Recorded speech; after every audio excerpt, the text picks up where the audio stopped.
Text বুকে আসা এই মারাত্মক প্রশ্নটির সমাধান যে 30 সেকেন্ডে করতে পারবে এসএসসি জিডি 2026 তারই জন্য।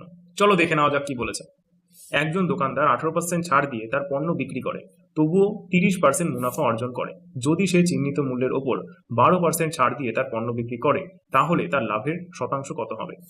দেখো, আমরা সিপি বাই এমপি এটার একটা রেশিও জানি। সিপি বাই এমপি মানে কি হয়? 100, এখানে লিখবো 100, এমপির সাথে প্লাস পি আর এখানে মাইনাস ডি। ডি মানে ডিসকাউন্ট, পি মানে প্রফিট। ডিসকাউন্ট দেখো কত দিয়েছে প্রথমে, দেখো বলেছে 18% ছাড় দিয়েছে, তাহলে 100 মাইনাস 18 যদি করি তাহলে কত হবে? 82। আর 100 প্লাস পি প্রফিট, প্রফিট কত আছে বলেছে? 30% মুনাফা, তাহলে 130। ঠিক আছে, আচ্ছা আর কাটাকুটি করছি না এখানে। তাহলে আমরা ধরে নিচ্ছি যে মার্ক প্রাইস হচ্ছে মানে লিখিত মূল্য, চিহ্নিত মূল্য হচ্ছে 130 আর হচ্ছে কস্ট প্রাইস হচ্ছে 82। এইবার দেখো আমাকে বলেছে যে 12% ছাড় দিলে, সে যদি মূল্যের চিহ্নিত মূল্যের উপর 12% ছাড় দিত, তাহলে তার লাভের শতকরা হার কত হতো? আচ্ছা আমার এখন দাম কত? 130, তাহলে 130-এর 12% যদি আমি বার করি তাহলে কত হবে?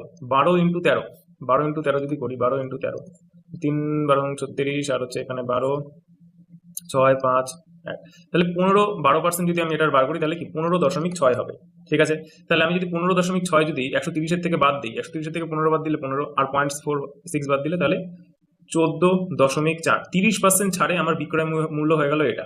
ঠিক আছে, এবার আছে 82, এটাকে হচ্ছে আমাকে 82 মানে 82 থেকে মাইনাস করতে হবে। 82 যদি এটা থেকে বাদ দিই, 82 যদি এটাকে বাদ দিই, মাইনাস 82 যদি করি তাহলে 32.4 হচ্ছে মাইনাস করে হচ্ছে। এইবার এই যে 32.4 এটা কি হচ্ছে? যে এটাই তো হচ্ছে ওর কি প্রফিট, এটা হচ্ছে কি প্রফিট। তাহলে কি হবে?